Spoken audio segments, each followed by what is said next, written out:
तर सुनसान छ, राम राज्य चला जस्तो। तपाईहरुले मिडियाको कुरा गर्नुहोस् साथी, मिडिया सुनसान देख्छु। कुम्भकर्ण निन्द्रामा मिडिया पनि रमाइरहेको छ, किनभने उसले राम राज्य देखिरहेको छ। किनभने हिजो उसले केपी ओलीलाई प्रतिगामी देख्यो, अग्रगमन अहिले देखियो। के खोजेको अग्रगमन, यो खालको काम गरेछ। अर्को राष्ट्रियताको सन्दर्भमा कुरा गर्ने हो भने पनि उहाँहरू अरूलाई लम्पसारवादी भन्नुहुन्थ्यो। एउटा युवा मारियो, एसएसबीले प्रधानमन्त्री सुत्या के चाहिए हो यो, त्यो खालको कुरा देखियो। अर्को तपाईहरुले कुरा उठाउनुभयो एमसीसी को सम्झौता गरे कसले? देउवाले, प्रचण्डले। एमसीसी गिजो ल्या कसले? प्रचण्डले। त्यो चाहिँ प्रचण्डले मात्रै है, प्रचण्डले मात्रै, अरूले गिजो ल्या होइन। यता गिजो ल्याछ, उता गिजो ल्याछ, पदमा हुँदा एउटा कुरा गरेछ, बाहिर निस्किँदा अर्को कुरा गरेछ, केपी ओली हुँदा एउटा कुरा गरेछ, अर्को हुँदा अर्को कुरा गरेछ। मजाकको विषय हो यो विदेशिताको सम्बन्ध। त्यो पुलचोकमा, ललितपुरको पुलचोकमा केपी ओलीको प्रतिगमन विरुद्ध भनेर उफ्रिरहँदा कार्यकर्ताले के नारा लगाइरहेको थिए, प्रचण्डको हात फत्रक्कै भन्नुभयो। एमालेको नाम सुन्दा गजब लाग्छ। माधव नेपाललाई कुन कांग्रेसले भोट हालेर जित्यो? त्यो 22 भाइ कि बहिनी को छन् नि ती महाप्रतिगामीहरू हुन्, जसले एउटा देशभक्त पार्टीलाई कमजोर बनाए। संसदमा किन कराएको रे? बेमानीका विरुद्ध कराउँदैन त, कराइहाल्छ। त्यही हो कुरा। त्यसैले माधव नेपाल कहाँ जानुहुन्छ त्यो चुनावमा हेरौँला। तर माधव नेपालको पछि लाएर भ्रममा गएका मान्छे सबै फर्केर आउने ठाउँ यही हो। अन्त कुनै पनि ठाउँ छैन कि कांग्रेसमा जानु पर्यो? जानी त त्यही हो। एउटा भ्रम त देखिया छ। सिजन आउन लाग्यो नि कार्तिकमा, शीत परेको छ, घाम झुल्केपछि चाहिँ गयो, सक्यो। हो, चुनाव भएपछि माधव नेपालको अस्तित्व सक्यो। कुरा चाहिँ त्यही हो। त्यसो टिक्दैन त्यो पार्टी, उही प्रकृतिको टिक्दैन। उहाँले त अझ किन टिक्नु पर्यो? जब पनि पोलेर खाइदिनु भएछ, चाहिँदैन रे त्यो काम, छैन भन्नु। त्यो महागठबन्धन चाहिँ चुनावको अघिल्लो दिनसम्म नेपाली कांग्रेसले महागठबन्धनलाई स्वीकार गर्छ। जुन दिन चुनावको नोमिनेसन दर्ता हुन्छ त्यो दिन महागठबन्धन गायब हुन्छ, सक्यो। त्यही बेलासम्म सस्तो खेताल आनन्द। एमालेलाई तास्नु परेको छ, माधव नेपाल छँदैछ, देउबा बोल्नै परेको छैन। यसो भोटमा कैँची लाउनु पर्यो अलिअलि, काहीँ झुकिएकालाई। माधव नेपाल छँदैछन्, कांग्रेसलाई हाइसन्चो सुत्देरै बसे भइहालेको छ। तर नेकपा एमाले यो भ्रममा छैन। चुनाव नेकपा एमाले र नेपाली कांग्रेसको बीचमा हुन्छ। त्यसभरि अरू पार्टीको बीचमा चुनाव हुँदैन, अरू त स्याडो हुन्छ। त्यही हो कुरा। यति कुरा हामीले बुझेका छौँ। त्यसैले माधव नेपालको मोर्चा के हुन्छ? कांग्रेसले माधव नेपाललाई भोट हाल्नका निम्ति कांग्रेस पार्टी खोल्या हो, सिट दिनका निम्ति। मनको लड्डु घिउसित क्वाप।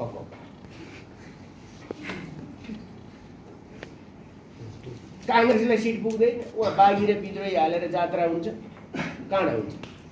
अब यो प्रदेश सरदेशका सरकारहरूले गरेका कुरा जम्मैतिर त्यही त गरेका छ नि भने स्वाभाविक बनाएको छ र।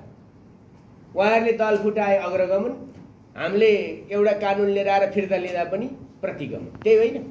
फिर्ता लिँदा पनि प्रतिगमन। आँखा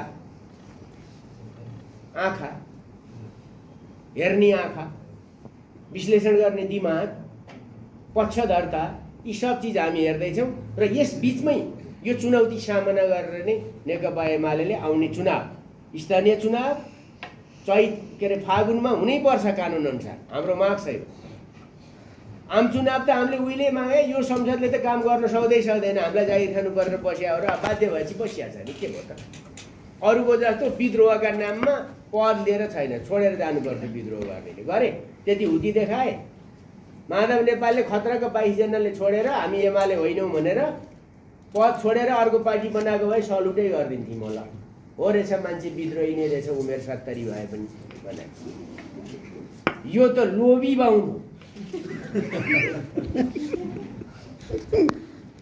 22 जना समेत छोड्न नसक्ने अदालतमा जाने, अझै एमालेलाई गाली गर्ने, सुहाउनु पर्यो नि।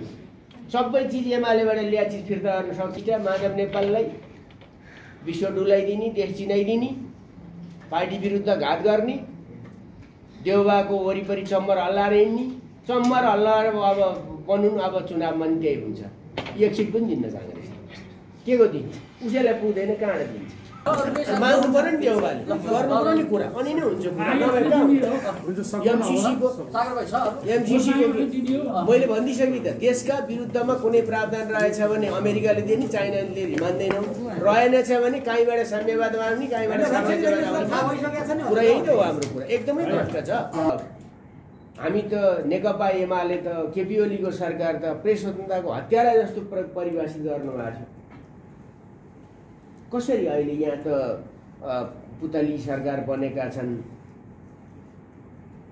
उपियाँ सरकार बनेका छन्, अनि ती सरकारहरू जसले चाहिँ लोकतन्त्र केपी ओलीले समाप्त गरौँ, प्रतिगमन लिएर आयो, दुनियाँ संसद विघटन गरौँ भनेर उफ्री पाफ्री गरेका थिए, तिनले कसरी यो काम गरे? अब प्रश्न त्यता फर्काउनुहोस्।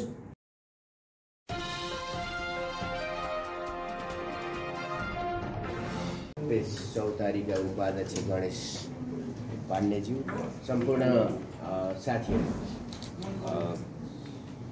म एउटै जातको हुँ, त्यसैले मिडियाको विषयमा अलिकति कुरा गरौँला। स्याङ्जाको एउटा कार्यक्रमको सिलसिलामा आएको हुँ र साथीहरूले भेटघाट गर्ने कुरा गर्नुभयो, मैले समय उपलब्ध गराएँ र म भेटघाट गर्ने इच्छुक पनि छु। किन कुरा लुकाउने? साथीहरूसित आएको बेला भेट्दै नभेटी गयो भन्ने आरोप नलागोस् भन्ने मलाई थियो।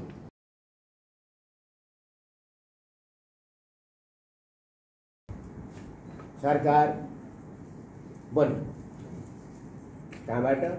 सबैलाई थाहा छ, श्रीमान 5हरूबाट। संविधान कुल्चेर, संविधान मैले 20 पल्ट पढेँ, कुनै पनि धारामा अदालतले प्रधानमन्त्री तोक्ने भन्ने त देख्दै देखिन छैन। संसद विघटन गर्ने प्रावधान पनि छ, नभएको होइन। गलतै लागेको थियो भने पनि संसद पुनर्स्थापना हुनुपर्ने हो। प्रधानमन्त्री तोक्ने काम श्रीमान 5हरूले जुन गर्नुभयो त्यो लोकतन्त्रको खिल्ली उडाएको, संविधानको बलात्कार गरिएको कुरा, यो दुनियाँलाई थाहा छ। फेरि अर्को देखिराखिया छ, त्यसपछि उत्पन्न भएको सङ्कट संसदले निकास दिनुपर्ने हो नि त। ल, अदालतले गर्यो, हामीले मान्छौँ भन्ने निर्णय मान्छौँ, तर प्रश्न उठाइरहन्छौँ, आलोचना गरिरहन्छौँ, किनभने न्याय क्षेत्रले, न्यायालयले न्याय दिनुपर्ने हो। न्यायालयले पूर्वाग्रह सार्यो, खास दलप्रति पटक पटक त्यो गरेछ, आज पनि त्यही देखिँदैछ। तीनटा निर्णय आएका छन् सांसदहरूकै निष्कासनको हकमा पनि। यही गण्डकीमा पनि एउटा भयो होइन, भोटै नहालेलाई पनि के गरिदियो? निष्कासन गरिदियो, सदर गरिदियो होइन, गरिदियो। जनमोर्चाको गरिदियो त।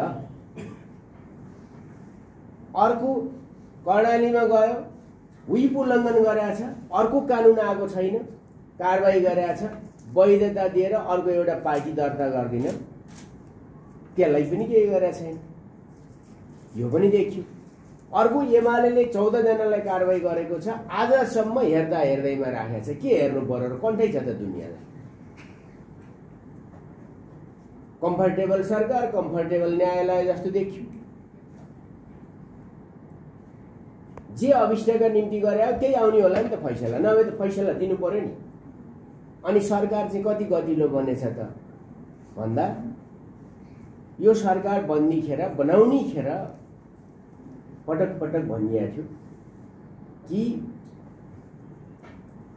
हामी यसरी सरकार बनाएर चलाएर देखाइदिन्छौँ कि अरूले त्यसबाट शिक्षा लिन्छ। हामी शिक्षा लिँदैछौँ। आज त महागठबन्धन कथानक चलचित्रले पनि कति दिन मनायो, 67औं दिन निर्विवाद मनायो दर्शकको भिड। हल टनाटन कोभिडले फरक पारेन, चलेछ, सरकार बन्दैन।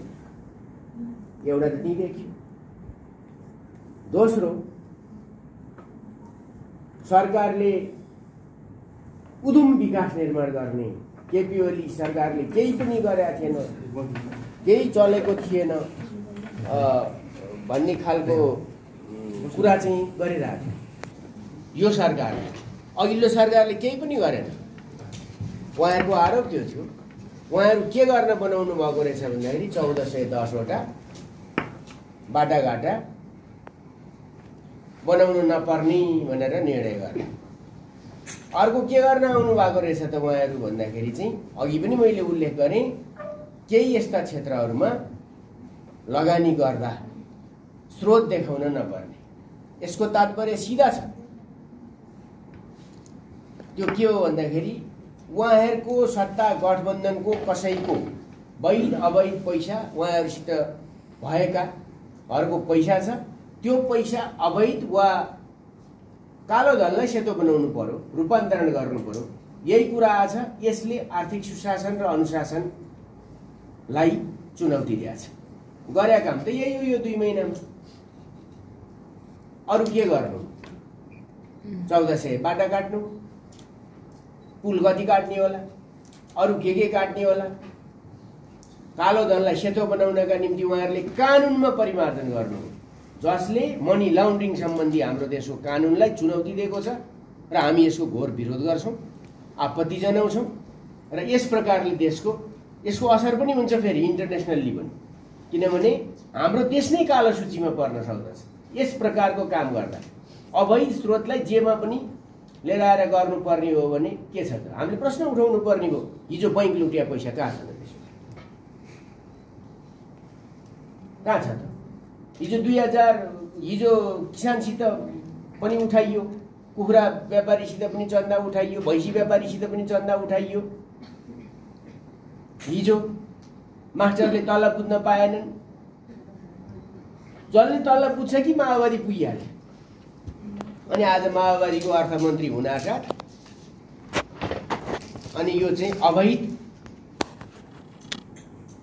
स्रोत देखाउन नपर्ने।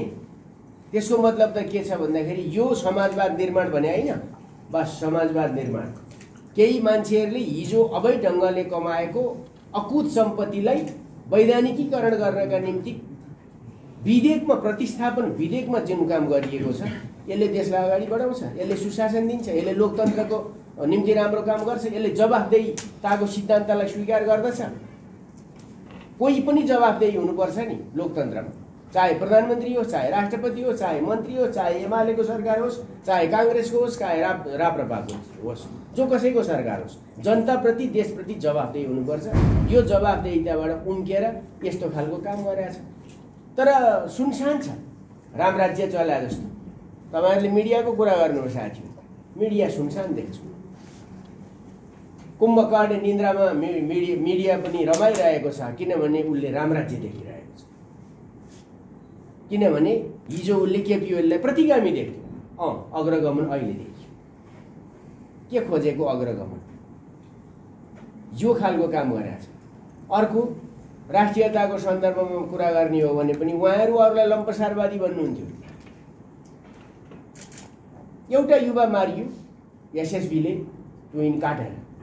इस्युलाई डाइभर्ट गर्न उहाँहरू के गर्नु भन्दा केपी ओलीले ट्विन बनाउँछु भने कहाँ बनायो? म मिडियाको साथीहरूलाई अनुरोध गर्छु, बकम खुसी हल्लाको पछाडि मिडिया लागिरहँदा मिडियाको पनि विश्वसनीयता हुन्छ। म बताइदिन चाहन्छु, 143वटा ट्विनहरू विस्थापित भए। केपी ओली पहिला हुँदा निर्णय गर्नुभयो, अलिअलि भए। उहाँ हट्नुहुँदा एउटा पनि ट्विन विस्थापन गरेन छन् भने चाहिँ अरू त घुर्न आएका रहेछन् नि त, सरकारमा बनाउन काम गर्न आएका रहेछन् नि त, रहेनछ। त्यो देखियो। त्यस विषयमा क्वेसन उठाऊ हामीले भन्यौँ, क्वेसन उठाउँदैन। भारतलाई कूटनीतिक नोट पठाइ भन्छ, के पठायो त? मिडियाले थाहा पाउनु परेन? कूटनीतिक नोटमा के पठायो? के हो हाम्रो प्रोटेस्ट? के हो? इन्डिया सरकार एसएसबीले हो त्यो काम गरेको। जयसिंह धामी, आज जयसिंह धामीको प्रेतात्मा महाकालीको किनारमा भड्किरहेको छ। त्यो आत्माले शान्ति पाएको छैन। यसको जवाब देऊ सरकारले, महागठबन्धनवाला सरकारले दिनु पर्दैन? यो लम्पसार राष्ट्रवादको उत्कृष्ट नमुना होइन? कहाँ गयो राष्ट्रियता?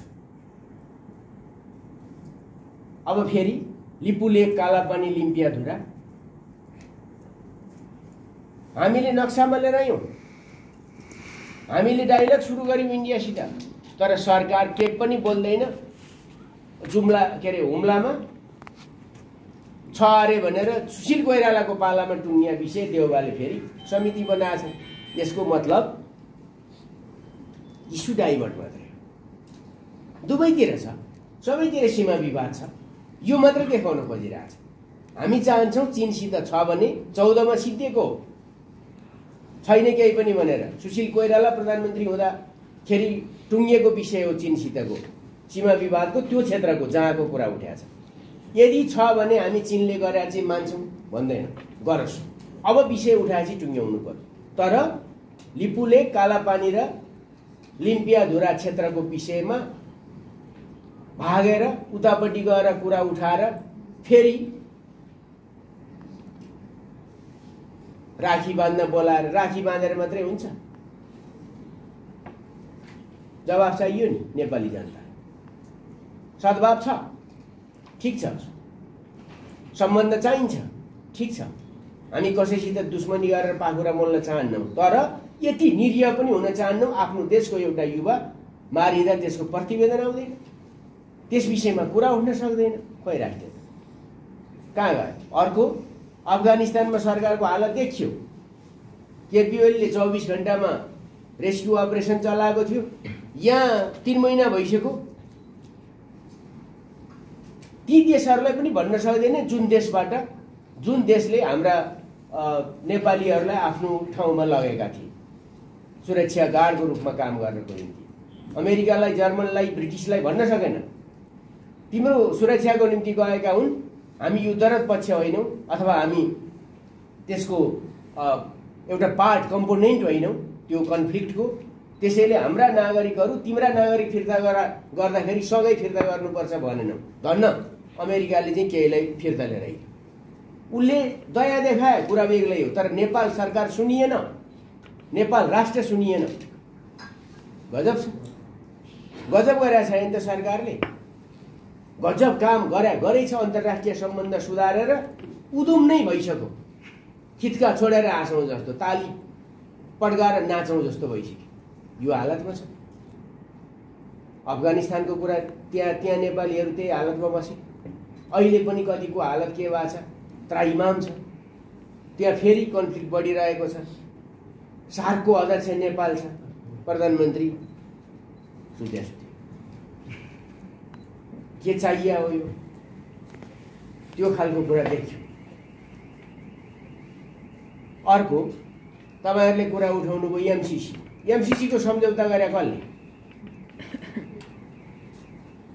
देउबाले, प्रचण्डले। एमसीसी गिजो ल्या कसले? प्रचण्डले। त्यो चाहिँ प्रचण्डले मात्रै है, प्रचण्डले मात्रै, अरूले गिजो ल्या होइन। यता गिजो ल्याछ, उता गिजो ल्याछ, पदमा हुँदा एउटा कुरा गरेछ, बाहिर निस्किँदा अर्को कुरा गरेछ, केपी ओली हुँदा एउटा कुरा गरेछ, अर्को हुँदा अर्को कुरा गरेछ। मजाकको विषय हो यो विदेशसितको सम्बन्ध। चेन्जिङ ग्लोबल पोलिटिक्समा त्यसको डाइमेन्सन कस्तो भइरहेको छ? हामीले त संसदमा पेश गर्ने भने रोक्ने को? सभामुख होइन? सभामुखले त भनिदिए त म त प्रचण्डको कार्यकर्ता हुँ, सभामुखै होइन, उनले जे भन्छन् त्यही गर्छु भनेर। अनि त्यो हामीतिर किन फर्किनु पर्यो? हामीले त संसदमा पेश गरेको, कृष्णबहादुर महराजीले नि पेन्डिङमा हालिदिनु भयो, अग्नि सापकोटाजीले पनि घरमा ढुसी पारेर राख्नुभयो, निकाल्नु भयो। अनि उता चौथाइवाला होइन आएको, अस्ति आउँदा राखी बाँधेर पठाएको छ। फतिमा सुमार आउँदा के दरबार पठाउनु भयो त? तिजको मुखमा आएको चेली मलेसियामा जन्मेको, अमेरिकामा गएर त्यो पदमा पुगेको। अब एसियन कल्चर बारे थाहा नै थियो होला अलिअलि, जसो भए पनि के गरेर दरबार पठाउनु भयो कि के भनेर पठाउनु भयो हामीलाई त थाहा छैन। अनि उहाँहरूले हामीतिर फर्किनै पर्दैन। उहाँहरूको त 165 सिट छ नि अहिले, झन्डै 2/3 छैन त, झन्डै 2/3 गरे भइहाल्यो नि एमसीसी। हामीलाई त सहयोग चाहियो भनेर भने छैन, केही पनि भनेको छैन। एउटा कुरा हामी स्पष्ट पार्न चाहन्छौँ, त्यो कुनै पनि देशसितको हामी चीनसित गर्दा साम्यवाद भोलिपल्ट आउने, अमेरिकासित गर्दा साम्राज्यवाद फेरि पछिपल्ट बाजा बजाएर आउने, भारतसित गर्दाखेरि चाहिँ शङ्ख फुकेर फेरि चाहिँ विस्तारवाद आउने, यो लघुतावासी मानसिकतामा नेकपा एमाले छैन। कुनै पनि देशसित हामी पुँजी र प्रविधिको सहयोग दिन्छौँ। त्यो सहयोग लिँदा त्यो सहयोगले नेपालको त्यो देशसितको सम्बन्ध र हाम्रो सार्वभौम सत्ता, हाम्रो अखण्डता, हाम्रो राष्ट्रिय स्वाधीनता माथि कोही कसैले औँला ठड्याउने, आँखा झिम्क्याउने, ओठ लेब्र्याउने कुनै पनि खालको गल्ती गर्ने छुट नेकपा एमाले दिँदैन। कुरा यति हो यस विषयमा। अब एमसीसी पास गर्नुपर्ने, फेल गर्नुपर्ने यो सत्ता पक्षको काम हो, प्रतिपक्षको काम होइन। पहिला उहाँहरूले ल्याउनुहोस्, त्यसपछि हामी पनि पढौँला जम्मै, त्यसका बुदा केलाउला। एमसीसी एक्ट 2003 मा के छ, नेपालसित गरेर सम्झौतामा के छ, त्यसका विभिन्न प्रावधानहरू 5.5 र 607 को कति भन्ने छ, त्यसमा के छ? सेनाले परेड खेल्ने हो कि बिजुलीको लाइन मात्रै, प्रसारण लाइन मात्रै बनाउनु पर्ने हो? भारतको अनुमति किन चाहिनु पर्ने वा चाहिनु पर्ने होइन? त्यो कुरा त छलफल गरौँला नि त। होइन भने यस्ता सम्झौताहरूको विषयमा गिजोल्नी त्यो पुलचोकमा, ललितपुरको पुलचोकमा केपी ओलीको प्रतिगमन विरुद्ध भनेर उफ्रिरहँदा कार्यकर्ताले के नारा लगाइरहेको थिए, प्रचण्डको हात फत्रक्कै भइनु भयो। फत्रक्कै राष्ट्रवाद नक्कली हो, उहाँका कुरा नक्कली हुन्। उहाँले हरेक चिजलाई चुक्लीवाला कूटनीति गरेर वैदेशिक सम्बन्ध स्थापित हुन सक्दैन, सम्बन्ध सुदृढ हुन सक्दैन, विश्वसनीय हुन सक्दैन, मजाक उडाउन पाइँदैन देशको सम्बन्ध। त्यो सत्ता पक्षको काम हो। त्यसैले अहिले हामी जवाफ दिने ठाउँमा छैन। उहाँहरूले जे लिएर आउनुहुन्छ त्यही हुन्छ एमसीसीको हकमा। अब पार्टीको कुरा गर्नुभएको छ। नेकपा एमाले फुटेको होइन, नेकपा एमाले काँचुली फेर। हरेक वसन्त ऋतुमा के हुन्छ, ग्रीष्ममा के हुन्छ, पात कहिले झर्छ, पात कहिले पलाउँछ।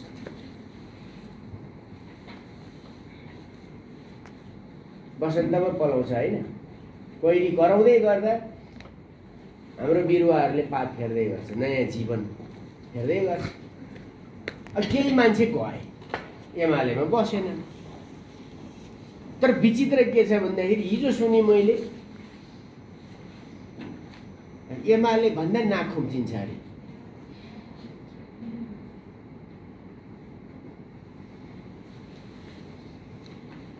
अचम्म। कहाँ जन्मे हो माधव रेवलको जन्म कहाँ भएको? भर्खर मरणोपरान्त उहाँको बुवाले मङ्गल प्रसाद उपाध्यायले तकमा पाउनुभयो। उहाँको बुवाले त जन्माउनु भयो, आमाले त जन्माउनु भयो, त्यो ठिकै छ। तर माधव नेपालको राष्ट्रिय परिचय, माधव नेपालले प्राप्त गरेका उच्चतम पदहरू को स्रोत जग र कोख चाहिँ कुन हो? कि अवैध सन्तान हुनु उनी एमालेका? यदि वैध हुनु भने एमाले भन्दाखेरि चाहिँ उनको चाहिँ नाक खुम्चिन्छ? बेमानीको पनि पाखण्डीको पनि सीमा हुन्छ नि। बाबुआमाबाट जन्मिने बाबुआमा नचिन्ने कस्तो पात्र हो, कस्तो प्रवृत्ति हो, कुन सुपुत्र हो कि कुपुत्र हो, त्यो त त्यही हो।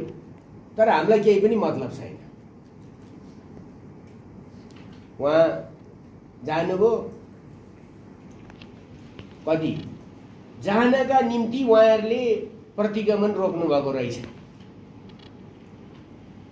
प्रतिगमन रोकेर अध्यादेश लिएर आएर अध्यादेशबाट पार्टी जन्मियो, परमादेशबाट सरकार जन्मियो। त्यति हो कुरा। यो अध्यादेशीय पार्टी तल जाँदा त गजबै देखियो, सुकेर 9.74%। चुनावमा पुग्दा 1% मा जान्छ। त्यहाँभन्दा माथि हुँदै हुँदैन। वामदेव हेरे भइगयो नि, शेरबहादुर देउबा हेरे भइगयो नि। टिक्नै सकेन नि त, फर्केर आएको होइन देउबा। अहिले काङ्ग्रेस सभापति फुटाएको होइन गिरिजाप्रसादसित, टिको त माओवादीकै विभिन्न हाँगा हेरे भइहाल्यो नि त। फुटेर गएपछि त त्यही त देखियो। जे जसो भए नि प्रचण्डको अलिअलि जाली झेली कुरा त चलेकै छ त समाजमा। पार्टी पनि छ नि त, आफै कमाएको। एमाले कमाइदिया खाएर 22 जना निकाल्यो, त्यो त एमालेको कमाइ हो। एमालेका कार्यकर्ताको रगत पसिनाको मूल्यलाई उहाँले खिचाइरहनु भएको छ, अपमानित गरिरहनु भएको छ। एमालेको नाम सुत्ता गजब लाग्छ। माधव नेपाललाई कुन काङ्ग्रेसले भोट हालेर जित्यो? त्यो 22 भाइ कि बहिनी को छन् नि, ती महाप्रतिगामीहरू हुन्, जसले एउटा देशभक्त पार्टीलाई कमजोर बनाए, एउटा समृद्धिको भागलाई। युरोपको रेस्टोरेसन एज जस्तै हो केपी ओलीको पालाको विकास र समृद्धिको बहस। काम कति भयो तथ्याङ्कमा हेरौँ। तर एउटा एज हुन्छ। 7 साल के थियो? डेमोक्रेसीको रेस्टोरेसनको एज हो। 62-63 के हो? गणतन्त्रको एज हो। त्यसपछि केपी ओलीले सुरु गरेको के हो भन्दाखेरि महानिर्माणको एउटा रेस्टोरेसन, पुनर्जागरणको युग हो। युरोपमा बाष्प क्रान्ति भए जस्तो, बाष्प इन्जिनको भए जस्तो। अहिले त अब बाष्प इन्जिन पछि कहाँ पुग्यो? मेसिन आयो, अटोमेटिक इलेक्ट्रोनिक युग आयो। अब अहिले इन्टरनेटको युग आइसक्यो। 4G जेनेरेसन औद्योगिक क्रान्तिको त्यहाँ पुगिसक्यो बाष्प इन्जिनबाट हो। केपी ओलीले त्यही कुरा गरेको। उहाँहरू त भान्न पार्टी फुटाउनु हो। हामीले एउटा कुरा मात्रै भनेका छौँ, अनि निकास दिनुभयो त भन्दा निकास केही पनि छैन। संसद चल्यो, चल्दैन। बजेट आयो, आधा समय सिद्धिएपछि यो के कार्यान्वयन? कार्यान्वयनै हुँदैन यो बजेट। सरकारै चल्दैन, सरकारै बनाउन सक्नु भएको छैन। अनि कुर्लिया सुन्यो संसदमा किन कराएको रे? बेमानीका विरुद्ध कराउँदैन त? कराइहाल्छ। त्यही हो कुरा। त्यसैले माधव नेपाल कहाँ जानुहुन्छ त्यो चुनावमा हेरौँला। तर माधव नेपालको पछि लाएर भ्रममा गएका मान्छे सबै फर्केर आउने ठाउँ यही हो। अन्त कुनै पनि ठाउँ छैन कि काङ्ग्रेसमा जानु पर्यो? जानी त त्यही हो। एउटा भ्रम त देखिया छ कि महागठबन्धन, त्यो कुरा हेरौँला हामी कहिलेसम्म टिप्दो रहेछ। तर म एउटा कुरा तपाईँहरूको सामुन्ने स्पष्ट रूपमा राख्न चाहन्छु। माधव नेपालको पार्टीको अस्तित्व घाम नझुल्किँदासम्मकै हो। शीतको अस्तित्व घाम नझुल्किँदासम्म भए जस्तै हो। सिजन आउला नि कार्तिकमा शीत परेको छ। घाम झुल्केपछि गयो, सक्यो। हो, चुनाव भएपछि माधव नेपालको अस्तित्व सक्यो। कुरा चाहिँ त्यही हो। त्यसो टिक्दैन त्यो पार्टी। उही प्रकृतिको टिक्दैन। उहाँले त अझ किन टिक्नु पर्यो, जब अझ पनि पोलेर खाइदिनु भएछ, चाहिँदैन रे त्यो काम छैन भन्नु सिध्यो त्यो। उहाँलाई केमा रिस रहेछ भन्दा जबजामाथि पनि रिस रहेछ, एवाले माथि नै रिस रहेछ, आफ्नो जन्मको कोखप्रति नै रिस रहेछ। त्यो त एउटा देशद्रोही भन्छन् नि, पार्टीद्रोही हो माधव नेपाल, देशद्रोही हो माधव नेपाल। किनभने अन्तर्राष्ट्रिय सम्बन्ध, राष्ट्रिय स्वाधीनतालाई एउटा उचाइमा पुर्याएर काम गरिरहेको पार्टीलाई कमजोर बनाएर दुनियाँ कुरा गरिसकेपछि यही कुरा हो। अब सरकार बन्छ कि बन्दैन, उहाँहरूले सरकार बनाउन सक्नुहुन्न, उहाँहरू आफै थापे पास आफै गर्नु। यो अध्यादेश अहिले लिएर आएको अध्यादेश नभई यसको कि संसदले यो अध्यादेश पास गर्नु पर्यो, कि संसदले यो अध्यादेश फेल गर्नु पर्यो, कि देउबा सरकारले फेरि अर्को अध्यादेश लिएर आउनु पर्यो। सर्वोच्च अदालतले पहिला त भनेको थियो सदन चलिरहेको बेला अध्यादेश लिएर आएको पाठ पढाएको थियो, अनि अहिले के गरे अदालततिर नि छोड्नुहोस्। अदालत जनताको निगरानी भन्दा माथि होइन, फैसला मानिन्छ, अदालतका प्रत्येक कामको निगरानी गरिन्छ। अदालतको पुनर्संरचना जरुरी, आवश्यक देखियो, यो पूर्वाग्रही। त्यसैले सरकार उहाँहरूले किन बनाउन सक्नुहुन्न भने के गर्नुहुन्छ त, कि अध्यादेश पास हुनु पर्यो कि अध्यादेश फेल हुनु पर्यो दल सम्बन्धी। यो अध्यादेश फेल नहुन्जेलसम्म त अर्को पुरानो कानुन कार्यान्वयनमा आउन सक्दैन। शपथ चाहिँ कुन कानुन अन्तर्गत खुवाउनुहुन्छ नि उहाँहरूले, कुन सांसदलाई खुवाउनुहुन्छ कि गैर सांसदलाई खुवाउनुहुन्छ उहाँहरूले, यसको कुरा टुङ्गो नलाइकन त हुँदैन। त्यसैले यो त यस्तो सकस परेको छ कि उहाँहरूलाई हैरानीमा परेको छ। अब महागठबन्धनको जुन कुरा छ त्यो महागठबन्धन चाहिँ चुनावको अघिल्लो दिनसम्म नेपाली कांग्रेसले महागठबन्धनलाई स्वीकार गर्छ। जुन दिन चुनावको नोमिनेसन दर्ता हुन्छ त्यो दिन महागठबन्धन गायब हुन्छ, सक्यो। त्यही बेलासम्म सस्तो खेताल आनन्द। एमाले चाहिँ एमालेलाई तास्नु परेको छ, माधव नेपाल छँदैछ, देउबा बोल्नै परेको छैन। यसो भोटमा कैँची लाउनु पर्यो अलिअलि काहीँ काहीँ झुकिएकालाई, माधव नेपाल छँदैछन्, काङ्ग्रेसलाई हाइसन्चो सुत्दै बसे भइहालेको छ। तर नेकपा एमाले यो भ्रममा छैन, चुनाव नेकपा एमाले र नेपाली कांग्रेसको बीचमा हुन्छ। त्यसभरि अरू पार्टीको बीचमा चुनाव हुँदैन, अरू त स्याडो हुन्छ। त्यही हो कुरा, यति कुरा हामीले बुझेका छौँ। त्यसैले माधव नेपालको मोर्चा के हुन्छ, कांग्रेसले माधव नेपाललाई भोट हाल्नका निम्ति कांग्रेस पार्टी खोल्या हो, सिट दिनका निम्ति। मनको लड्डु घिउसित क्वाप क्वाप।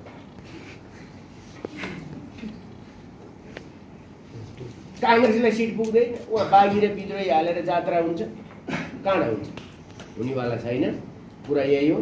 त्यसैले हामी अहिले आफ्नो काम गर्छौँ, हाम्रो संगठन निर्माण गर्छौँ, देशभरि युवाको, विद्यार्थीको, महिलाको, उत्पीडितको, र हामी राष्ट्र निर्माणको महाअभियान जुन अधुरो बनाइएको छ र नेकपा एमालेको बहुमतको सरकार स्थापित गर्नका निम्ति हामी चुनावको तयारीमा छौँ। संगठन निर्माण सँगै ढिलो वा चाँडो चुनाव अनिवार्य छ।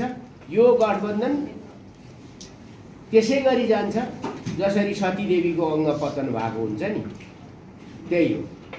अब अहिले यो अर्को त छँदैछ, हिजो आएको के अरे त्यो तकमा कतिजनाले बहिष्कार गरेको अरे, 100-150 जति। तकमा त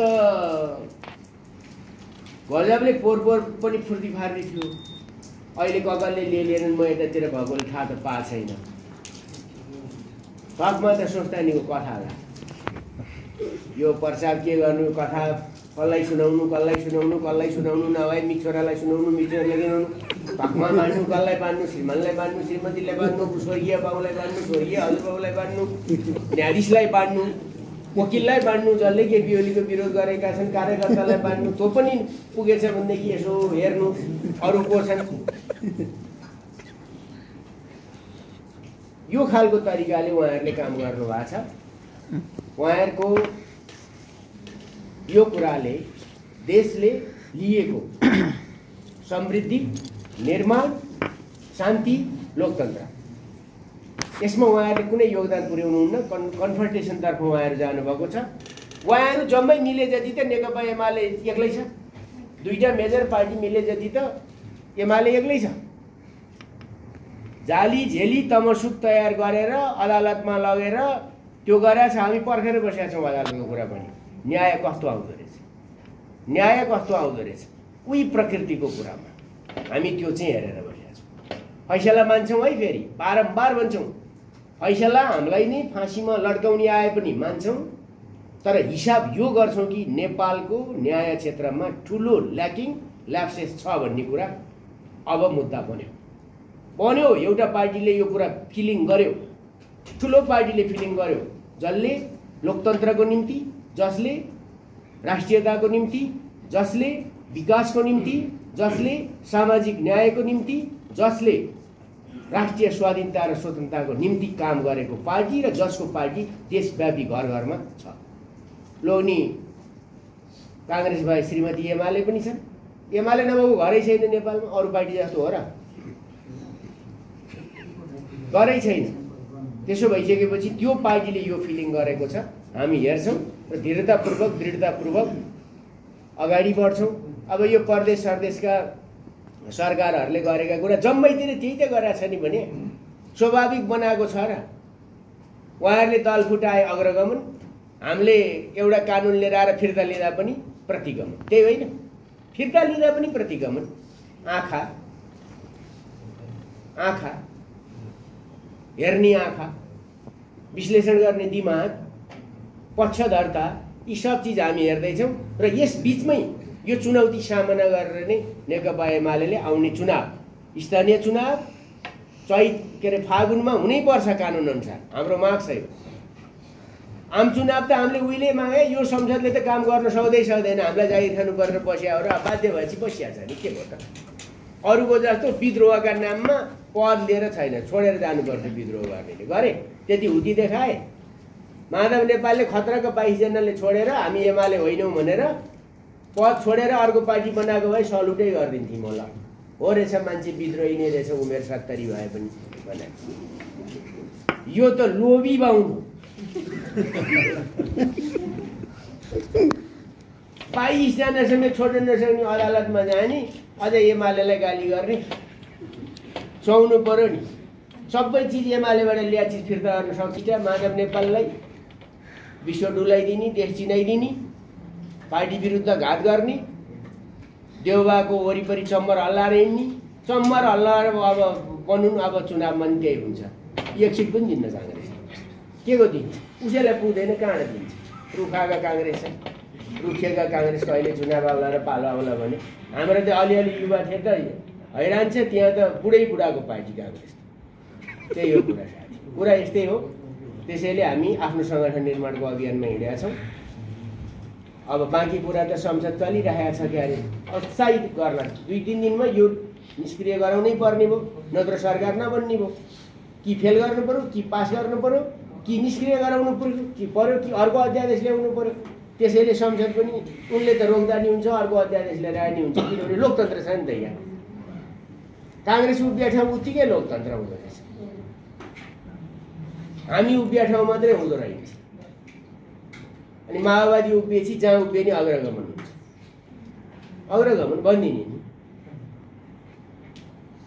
ऊ कालो दललाई सेतो बनाउनु नि अग्रगमन सुशासन। अब हेरौँला साथी मजाले, रामराज्य हामी हेर्छौँ, तर यिनको यो तरिकालाई नेपाली जनताले समयक्रममा छिट्टै पराजित गर्छन्। नेकपा एमालेको अगुवाई, यति हो कुरा। धन्यवाद।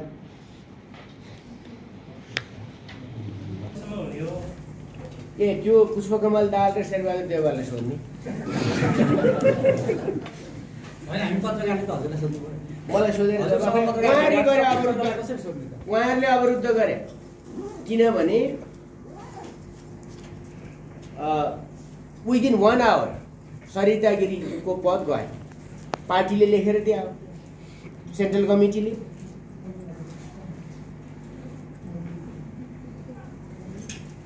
अनि 48 घण्टामा गुरिल्ला सभामुखसँगै परेड खेलेका साथीहरूको लेखराज भट्ट, टोपबहादुर रायमाझी, प्रभु शाह, प्रचण्डको एक के गएको थियो,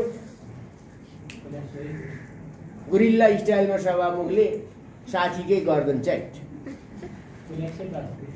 अनि एमाले लेखेर दियो, अध्यादेश आएर दिया हो। अध्यादेश आउनुभन्दा पहिला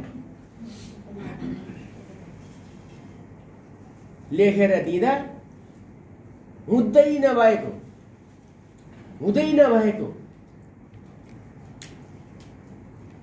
प्रचण्ड धारा प्रयोग गरेर कारबाही गर्न मिल्दैन भन्नुभयो। प्रतिनिधि सभा नियमावलीमा कहाँ छ? कानुनमा कहाँ छ? कुन धारामा छ? कुन उपधारामा छ? कुन नियममा छ? कुन उपनियममा छ? जम्मा जम्मी एउटै धारामा छ, त्यो प्रचण्डको आदेश धारा। अनि यसरी सभामुखले पक्षपातपूर्ण व्यवहार गरिसकेपछि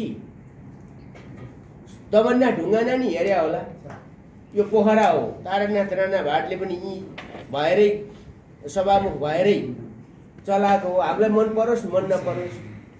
सुभाष चन्द्र नेमाङको पनि हेर्या होला, ओन्सरी घरतीकै पनि हेर्या होला, आफ्नै पार्टीका पनि। यस प्रकारको पुरै पक्षपात दुनियाँमा सभामुखलाई त अर्को चुनावमा कसैले उम्मेदवारै उठाउँदैन। यो प्रचलन हो संसारको, नेपालमा मात्रै होइन। अब हुन पनि कहिलेकाहीँ त्यस्तै हुँदो रहेछ। अब दमननाथलाई त दिएनन्, सुभाष चन्द्रलाई त दिएनन्, अब यिनलाई त कसले दिनु र? मिल्दैन कि मोहन बस्नेतले नदिनेवाला छ? महागठबन्धन सिन्धुपाल्चोकमा खोजौँला, त्यहीँ हेर्नु पर्यो नि त। त्यस्तो गरेपछि कसरी यो सभामुखले चाहिँ निष्पक्ष भूमिका निर्वाह गर्नुभयो? सदन प्रतिपक्षको, सडक प्रतिपक्षको त्यही मान्यता हुन्छ। हिजो अस्ति त्यही भनेर टुक्रिया होइन, काङ्ग्रेसका थापा खलक कहाँ गए? काजियो डुक्रिया पाखुरा सुम्केर दारा किटेर पसिका पनि दिएन त, गरेर। अहिले खोइ हुन त महाधिवेशनतिर लाग्यो होला नि कता त्यता हुनु पर्यो नि पहिला। गजब छ। अनि यी सभामुखलाई हामीले सभामुखको रूपमा मान्नुपर्ने, सभामुखलाई सोध्ने। हामीले अवरुद्ध गरे होइन, हाम्रो चाहना होइन। सभामुखले सभामुखको मर्यादा, भूमिका र कानुनको बर्खिलाफ गरेको हुनाले, सभामुखलाई दिएका अधिकारहरूको दुरुपयोग गरेको हुनाले, महाप्रतिगामी काम गरेको हुनाले, सभामुखको कुर्सीबाट हुँदै नभएको कानुन त के सधैँ थिएन, प्रचण्ड धाराको प्रयोग गरी महाप्रतिगमन गरेको हुनाले उहाँको यो हरकत नसिद्धिदासम्म सदनले त सुख पाएन, हामी त बाध्य छौँ। हेर्नुहोस्, अब यसको जवाब त सभामुखले। कसो कार्यकाल? यो कृत्रिम सरकार, त्यही भएर जनादेश होइन परमादेश भनेको। जनताले भोट हालेर बनाएको हो। देउबाको 23 सिट, प्रचण्डको 53 सिट। महाअभियोग आउँदै हो त त्यसोमा? त्यो महाअभियोग त अब हाम्रो एक्लै पुग्दैन। अनि के हेरौँला भन्ने त हामी पनि हेरौँला भन्ने अब डाइलग आइरहेछ। हेरौँला भनेको त हेरौँला भने यही हेरौँला भने चुनाव हेरौँला, सदन हेरौँला, अनि उहाँको एउटा मर्यादा हेरौँला। अनि 3 करोड जनताको पनि त आँखा छन् होला नि, मस्तिष्क छन् होला नि। अनि के गुरिल्लाको आँखाले मात्रै हेर्नुपर्ने? उसले हेरे मात्रै न्याय हुने हुन्छ? त्यो त्यहाँ हेर्ने हो नि। हेरौँला भने त्यो जनताले हेर्ने हुन्, कसरी त्यो हेर्छौँ हामी भनेको। 3टा कुरा गर्न मिल्छ कि मिल्दैन तपाईँहरूलाई भनेको? कि हामीलाई कानुनको धारा देखाइदिनु पर्यो? होइन भने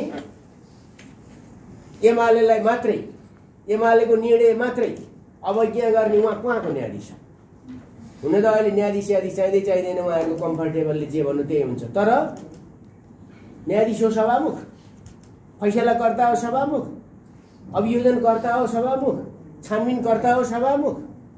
कहाँ दिएको छ अधिकार? त्यसैले सभामुखले त सभामुख पदकै हुर्मत दियो। हाम्रो सभामुख हुन सक्नु भएन। अब उहाँले के ठान्नुहुन्छ ठान्नुहोस्। उहाँले वास्तवमा यस्तो गरिसकेपछि अब सदनले राम्रो उहाँको बारेमा चाहिँ सहजता फिलिङ नगरेपछि सबैको नेता, संसदको नेता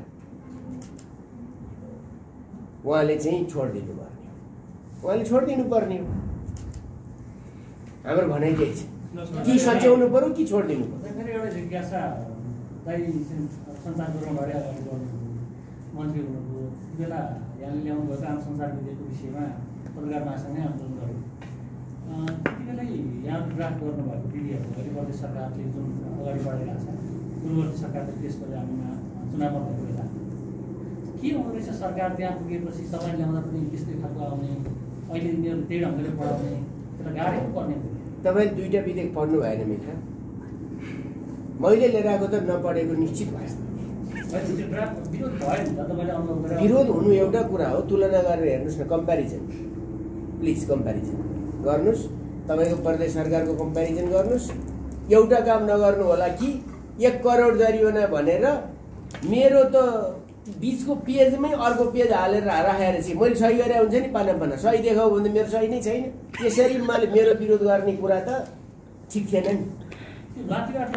होइन, मैले ड्राफ्ट गरेको मात्र जुन कुरा संसदमा क्याबिनेटमा पेश गरेर संसदमा पेश गर्ने खेर मन्त्रीले पानै पछि त सही गर्नु पर्यो विधेयकमा पर्यो। त्यो विधेयक त अचम्म नयाँ पत्रिकाको कार्यालयमा त्यहाँ त यस्तै भइरहेको थियो। साथीहरू त 1 करोड जरिवाना भन्छन्। म ताजुब भएँ, म त्यस्तो बुचर हुँ कि हरेक पत्रकारको गर्दन सिध्याइदिउँ? तालिबानी शासन त होइन, डेमोक्रेसी हो। हेर्छु चाहिँ मैले भने साथी मेरोमा त मेरो सही छ, तपाईँको कपी चाहिँ ल्याउनुहोस् त भनेको त अर्को बजारमा ड्राफ्ट गरेर आफू बनाउने अनि त्यसपछि मलाई ठोक्ने, त्यो त पूर्वाग्रह हो के। त्यही भएको थियो।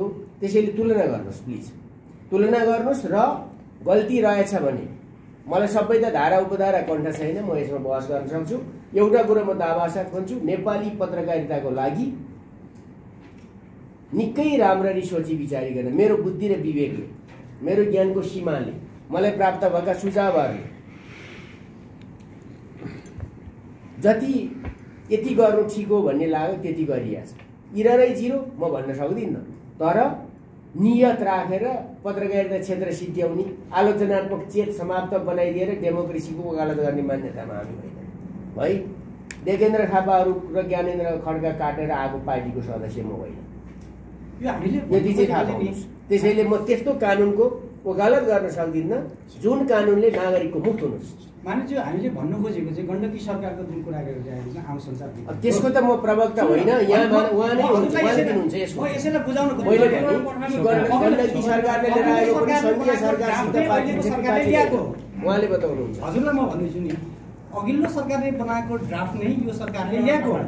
अघिल्लो सरकार भनेपछि प्रतिपक्षमा चाहिँ जहिले पनि विरोध गर्ने जुनसुकै पार्टीले पनि, यो तपाईँको पार्टीले मात्रै भनेको थियो कि, तर सत्तामा गएपछि त्यही फेरि अङ्कुश लगाउन खोज्यो। दुई जिब्रा छैन, 1000 नाग भएको शेष नाग होइन नेकपा एमाले।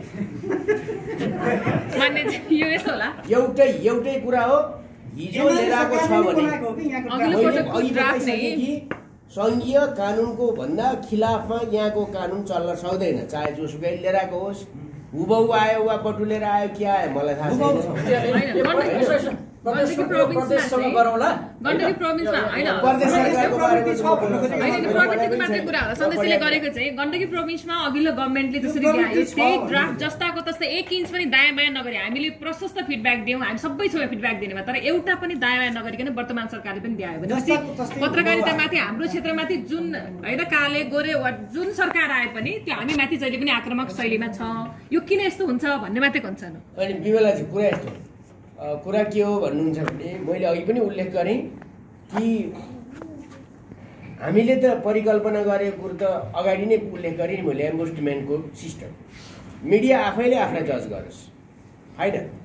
सेकेन्ड, मुद्दा पऱ्यो भने मुद्दा हेर्ने अधिकारी काउन्सिल फर्स्ट, सेकेन्ड अदालतै हो। हामीले परिकल्पना गरेर त्यही हो। अदालतभन्दा बाहिर न्यायाधीशको अनुहार हेरेर हामीले न्यायालयको स्वतन्त्र न्यायालयको वकालत गरे होइन नि। यो त शक्ति पृथकीकरणको र लोकतन्त्रको मूल्य मान्यताको चेक एन्ड ब्यालेन्सको सिस्टमलाई स्वीकारेको हो। त्यसैले त्यही लिएर आएको छ भने पनि त्यो बाजिएको हदसम्म चाहिँ हामी कहीँ बन्देज गरिएका कुरा छन् भने हामी चाहिँ मान्दैनौँ। त्यो जस्ताको तस्तै छ, त्यति मात्रै पार्टीमा अहिले पनि छ। र तपाईँहरूले त्यो पार्टीमा त्यति छलफल गरेर आइसकेको बुदाहरू अहिले चाहिँ हामी पछि आएपछि चाहिँ हामी पढ्छौँ भन्नुहुन्छ र के पढ्छौँ? हामीले एक भोट पनि हाल्नु पर्दैन, सत्ता पक्षतिर 165 भोट छ। ल यही हो, अब प्रश्न भयो। हामी सत्ता पक्ष होइनौँ त, हामी हुँदा अगाडि बढाइदिएका थियौँ। अनि सरकारले हामीसित भोट मागेको छ। एमसीसीको धारणा त पार्टी त तपाईँलाई मैले प्रश्न सोधेँ मित्र, प्लिज कुन मिडिया हो तपाईँ? कुन मिडिया हो? अथवा म नागरिक दैनिकसँग आबद्ध छु। नागरिक दैनिकलाई मेरो एउटै कुरा ल ठिक छ।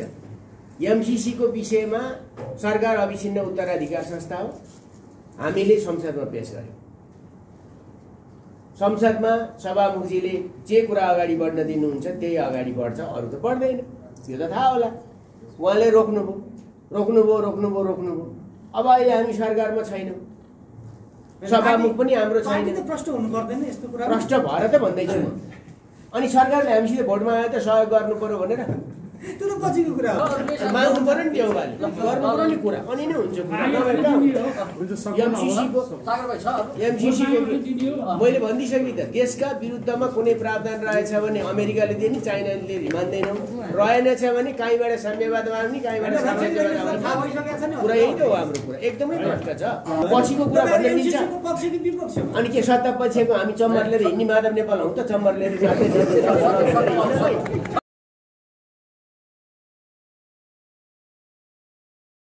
म भुक्तभोगी छु र तपाईँहरू पनि भुक्तभोगी हुँदै हुनुहुन्छ मिडियाको सन्दर्भमा कुरा गर्दा। म मेरा पूर्वगत मान्यताहरूमा दृढ छु, विश्वस्त छु र त्यो के हो भने मिडिया बिना लोकतन्त्रको परिकल्पना हुन सक्दैन। आरोप मैले झेल्ने पहिला, तर त्यो नबुझिकन गरिएका आरोपहरू हुन् भन्ने मेरो मान्यता छ। किनभने विधेयक पढेर कसैले गर्नु भएन। म यसमा 3टा कुरा राख्न चाहन्छु। सैद्धान्तिक हिसाबले जुन देशमा मिडियाको स्वतन्त्रता हुँदैन त्यो देशमा लोकतन्त्र हुँदैन। मिडिया कति उत्तरदायी हुने भन्ने कुराको सन्दर्भमा सङ्घीय कानुन ड्राफ्ट गरिरहँदा म आफैले एम्बुस्टमेन्टको परिकल्पना गरिएको हो। अर्थात् मिडिया आफूले सम्प्रेषित गरेका कुराहरूबाट नागरिकमा, देशमा पर्न गएका कुराहरू के हुन् भनेर पाठकहरूद्वारा उसले आफ्नो जाँच आफै लियोस्। अर्थात् पाठकको कठघरामा ऊ आफै भित्रिनु पर्दछ। हरेक मिडिया हाउसले त्यस प्रकारको एम्बुस्टमेन्ट गठन गर्नुपर्छ र ऊ आफै करेक्सन हुनुपर्छ भन्ने मान्यता त्यसमा छ। प्रेस काउन्सिलको सन्दर्भमा पनि निकै ठुलो विवाद उठाइयो। त्यो बेकारको कुरा थियो। इतिहासमा पहिलोपल्ट सरकारले होइन, पत्रकारहरूले आफ्ना प्रतिनिधि चयन गर्ने व्यवस्था त्यहाँ गरियो। गजब चाहिँ यो भयो कि साथी हो, तपाईँहरू पनि त्यतिखेर के भयो यो एउटा चढो क्या, जवानी चढो, रङ्ग चढो, सरकारको विरोध गर्नुपर्छ भने। मिडियाको घाँटीमा तरबार चलाइँदैन, चलाउन दिइने छैन। यहाँ प्रतिपक्ष छ, प्रमुख प्रतिपक्ष छ। म चुनौती दिन चाहन्छु कि हामीले परिकल्पना गरेका कुराको दोस्रो पाटो के थियो? पहिलो पाटो स्वतन्त्रताको कुरा थियो, अक्षुण्ण थियो। एब्सोल्युट राइट हुन्छ कि हुँदैन? प्रश्न यति थियो, ऊ जवाफदेही चाहिँ हुनुपर्छ। कुनै पार्टीप्रति होइन, सरकारप्रति होइन। मिडिया सरकार र पार्टीप्रति जवाफदेही हुनु पर्दैन। मिडिया आफ्ना पाठकप्रति जवाफदेही हुनुपर्छ। एउटा अनिवार्य शर्त छ, त्यो आफ्नो देशप्रति जवाफदेही हुनुपर्छ। त्यसप्रति नै पनि जवाफदेही नहुने गरी चाहिँ कथा कुटुम्बी रचेर आफै विमोचन गरेर हिँड्न हुँदैन। स्रोत खोल्नुपर्छ कि पर्दैन यो बाध्य छैन। कारबाही कसले गर्ने? न्यायिक निकायले गर्ने। प्रमाणित हुनु पर्यो अनि कारबाही हुनु पर्यो। त्यसैले पहिलो कुरा त के हुन्छ भने पाठक नै मिडियाको विश्वसनीयता जाँच्ने सबैभन्दा ठुला न्यायाधीश हो। अरूले कारबाही गरिरहनु पर्दैन। के भन्दा अतिरिक्त कुराको निम्ति प्रेस काउन्सिल छ र हामीले परिकल्पना गरेको कुरो एम्बुस्टमेन्ट हो, जुन अरू देशहरूमा पनि लोकतान्त्रिक भनिएका देशहरूमा पनि नर्वेको कुरा साहित्यबाट सुरु भयो र यो 150 वर्षभन्दा पुरानो अभ्यास हो। सायद अब पत्रकार महासङ्घमा पनि नेतृत्व गरिसक्नु भएको हुनुहुन्थ्यो होइन बिमलाजी त, पुण्यजी पनि हुनुभयो, अरू साथीहरू पनि हुनुभयो, अरू पनि हुनु होला। त्यसैले यो एउटा हामीले जानेको कुरा हो। त्यसैले गण्डकी सरकारले के गर्यो भन्दा कुरा सुन्दा बेठिक गरेछ। नेकपा एमाले देशको प्रमुख प्रतिपक्षको रूपमा यस्ता कुराहरूलाई अङ्कुश लगाउने कुराहरूलाई स्वीकार गर्दैन। जवाफदेहिताको कुरा माथि हामी विश्वास गर्छौँ। जवाफदेहिता मिडिया आफैले बोक्नुपर्ने कुरा हो, मैले यो कुरा उल्लेख गरेँ। दोस्रो कुरा चाहिँ मिडियाको स्वतन्त्रताको चुरो कुरो उसको आर्थिक स्वतन्त्रताको कुरा हो। जबसम्म मिडिया आर्थिक रूपले सबल बन्दैन तबसम्म उसको स्वतन्त्रताको कहीँ पनि सुरक्षा हुँदैन। तेस्रो कुरो श्रमजीवीहरूको, त्यहाँ काम गर्ने साथीहरूको वृत्ति विकासको र जबको सुरक्षाको कुरा हो। यो कुरामा अहिले समस्या देखिया छ। त्यसैका निम्ति हामीले के गर्यौँ भन्दाखेरि यो अनिवार्य के भन्छ पैसा चाहिँ त्यहाँ भुक्तान भएको भाउचर बैंकमा बुझाऊ अनि मात्रै परिचय पत्र के भन्छ त्यो रिन्यू गर, यो हामीले भनेकै बैंक खातामा। तर हल्ला के चलाइयो भन्दाखेरि बैंक खाता चेक गर्ने। हुन त अब अहिलेको सरकारलाई के भन्नु पर्यो र 5वटा सेक्टरमा त काँडा लगानी गरेको भन्ने कुरो स्रोतै खुलाउनु नपर्नेले लिएर आएर जति पनि हाले हुन्छ। त्यो हामीले त्यो खालको कुरा गरेको होइन। हामीले के कुरा गरेको भनेको भने काम गर्नेहरूको सुरक्षा भएन भने पेसागत मर्यादा कायमै हुन सक्दैन। एउटा मिडिया हाउसले आफै बार्गेनरहरू जन्माउँछ। जब उसले पर्याप्त पैसा दिँदैन भने उनीहरू कहाँ जान्छन् त? न्युजको व्यापार गर्न थाल्छन्, बार्गेनिङ गर्न थाल्छन्। स्वतन्त्र प्रेस, मर्यादित प्रेस र आक्रामक नै भन्नुहुन्छ भने नि आक्रामक प्रेस तर विश्वसनीय प्रेस हामीले चाहेको त्यो कुरा हुन सक्दैन। त्यसैले मैले कुनै एउटा कानुन ड्राफ्ट गरेको थिइनँ मिडिया काउन्सिलसँग सम्बन्धित कुरा, जहाँ सरकारले होइन पत्रकारले आफ्ना नेता चयन गर्ने कुरा हो। नेपालमा त अहिले 4 खाले जर्नलिजम त देखियो। त्यसैले स्वतन्त्र प्रेसको घाँटी निमोट्ने एउटा मेजर पार्ट चाहिँ इकोनोमी हुन्छ। त्यो इकोनोमिक स्वतन्त्रता चाहिँ मिडियालाई दिनुपर्दछ, जसले समाजवाद निर्माणको लक्ष्यलाई पनि पुरा गर्न सक्दछ। जतिसुकै पत्रकार भइरहे पनि हामी यो समाजका त मान्छे हौँ, हामीले कुरा गर्ने कुरा यही हो। र कहीँ पनि प्रेसमाथि बन्देजको कुरा हामीले गरेको होइन। त्यतिखेर अरू केही विषयहरूमा हल्ला चल्यो र नेपाली प्रेस पनि विभाजित छ। किनभने नेपाली प्रेस एमाले छ, नेपाली प्रेस काङ्ग्रेस छ, नेपाली प्रेस माओवादी छ, नेपाली प्रेस राप्रपा छ, नेपाली प्रेस अर्को केवादी छ। प्रेस नै हुनु पर्यो नि त। त्यसैले एउटा गम्भीर चुनौती नेपाली प्रेस सामु आएको छ कि उसले जबसम्म व्यावसायिक मर्यादा र पाठकप्रतिको दायित्वबोध, राष्ट्रप्रतिको जिम्मेवारी त हुन्छ। हामी देख्न सक्छौँ विभिन्न देशहरूमा पनि उनीहरूले एडिटोरियल लेखेर देशको बारेमा केही कुराहरू गर्छन्। यहाँ त देशको सीमा मिच्यो भने पनि दुईटा मिडिया हेऱ्यो भने दुईटा दृष्टिकोण आउँछ। देशको सीमा मिचिने कुराको पनि त्यस खालको जर्नलिजम चाहिँ चुनौतीमा आफै पर्छ र पहिला भन्ने गरिएको थियो। मैले अन्तको पनि कता कताको सुनि प्रेस सबै सङ्गठनहरूले विरोध गरेको। हामी त नेकपा एमाले त केपी ओलीको सरकार त प्रेस स्वतन्त्रताको हत्यारा जस्तो परिभाषित गर्नुभएको थियो। कसरी अहिले यहाँ त पुतली सरकार बनेका छन्, उपियाँ सरकार बनेका छन्। अनि ती सरकारहरू जसले चाहिँ लोकतन्त्र केपी ओलीले समाप्त गर्यो, प्रतिगमन लिएर आयो, दुनियाँ संसद विघटन गर्यो भनेर उफ्री पाफ्री गरेका थिए, तिनले कसरी यो काम गरे? अब प्रश्न त्यता फर्काउनुहोस्। हाम्रो दुईटा मान्यता हो। एउटा सैद्धान्तिक रूपमै लोकतन्त्रको मेन पिल्लर मध्ये एउटा स्वतन्त्र प्रेस हो। यो सैद्धान्तिक अवधारणा हो। यसमा हामी कहिल्यै पनि ब्याक भएका छैनौँ। हामीले बनाउने पोलिसीहरूमा पनि त्यो काम गरेका छैनौँ। जुनसुकै ऐन हेर्नुहोस्, मिडिया काउन्सिल, विज्ञापन आम सञ्चार पनि अहिले संसदमा के भन्छ विचाराधीन छ, आम सञ्चार ऐन पनि। यी सबै चिजहरूमा हामीले काफी छलफल गरेका छौँ, अन्तर्राष्ट्रिय प्राक्टिसहरूको कुरा हेरेका छौँ, नेपालको अभ्यासको कुरा हेरेका छौँ र हामीले सुधार गर्न चाहेको आर्थिक सामाजिक रूपान्तरण र मिडियाको स्वतन्त्रता र मर्यादालाई समेत हामीले सुरक्षित गरेर अगाडि बढाएका छौँ। जहाँसम्म गण्डकीमा के भयो, मलाई यस्तो लाग्दैन कि सङ्घीय कानुनसित बाजिएर कसरी बनाउन सक्छ। एउटा देशमा दुईटा कानुन त लाग्दैन नि, लाग्छ र? सङ्घीय कानुनसित बाजिने गरी प्रदेशहरूले सब भटाभट कानुन बनाउनका निम्ति यी स्वतन्त्र राज्यहरू हुन् र सङ्घीय प्रदेशहरू नै हुन् यी, एउटा नेपाल भन्ने देशका प्रदेशहरू हुन् यी।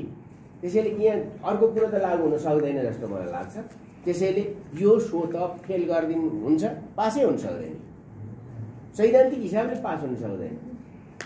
यहाँ मात्रै त्यसरी बनाएर हुन सक्दैन। यहाँको प्रदेश सरकारको आफ्नो सर्वोच्च त होला निर्णय गर्न सक्ने संसदको, तर सङ्घीय कानुनलाई चुनौती दिएर चाहिँ उसले काम गर्न सक्दैन। बाजिएको हदसम्म त त्यो स्वत निष्क्रिय हुन्छ। म आफैले मन्त्री हुँदाखेरि अगाडि बढाएको आम सञ्चार सम्बन्धी र कानुन त त्यहाँ अहिले विचाराधीन छ। यस सम्बन्धी सारा व्यवस्थाहरू गरिएका छन्। सोसल साइट सम्बन्धी व्यवस्थाहरू पनि आइटी बिल मार्फत गरिएका छन्।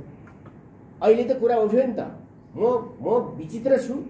कुनै एउटा मिडिया हो जसले हिजो सोसल साइटहरू नेपालमा दर्ता हुनुपर्दछ भन्दा एडिटोरियलको श्री गणेश के भनेर गरेको थियो,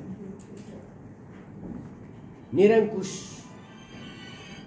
सरकार पछाडि हट्नु पर्दछ। आज पैसा जति ढुनमुन्याएर लगेछन् नि त, गुटमुट्याएर, ढुनमुन्याएर भन्दा नि गुटमुट्याएर लगेछन्। कसले लगे? फेसबुकले लगे, युट्युबले लगे, अर्कोले लगे, अमेजनले लगे, इन्स्टाग्रामले लगे। दिनदिनै टेक्नोलोजीमा त नयाँ नयाँ टेक्नोलोजी आइरहेको छ, इनोभेसन भइरहेको छ। त्यो सबै गुटमुट्याएर लगिसकेपछि अब विज्ञापन समेत खात्रा खुतुर फेसबुकमा नि आउन थालेछि। अनि चाहिँ बल्ल थाहा पाएछन् यिनीहरूले कि होइन रहेछ, यो त हाम्रो सुरक्षा, पत्रकारिताको सुरक्षाको निम्ति आर्थिक रूपले उसलाई सक्षम बनाउन चालिएको कदम रहेछ भन्ने भर्खर बुझेर अहिले चाहिँ के भन्यो भने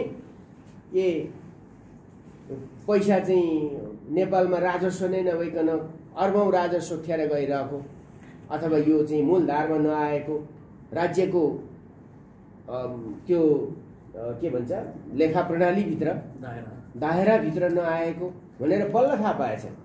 मौसमको थाहा पाउनु भएन नेपालको प्रेसले पनि। के आफ्नो हितमा हो, के देशको हितमा हो? देशको हितभन्दा माथि त पत्रकारको पनि हित छैन। त्यति कुरा चाहिँ उनीहरूले बुझुन्। नेकपा एमाले प्रेस स्वतन्त्रता र उनीहरूको आर्थिक र स्वतन्त्रता, आर्थिक स्वतन्त्रता पनि चाहिन्छ त्यसमा, सुरक्षा पनि चाहिन्छ त्यसमा, र सँगसँगै श्रमजीवीहरूको रगत पसिनाको मूल्यको त्यसमाथि पारिने तलमाथिका कदमहरूको दृढ विरोध गर्दछ। यस सन्दर्भमा यही कुरा मैले राखेँ।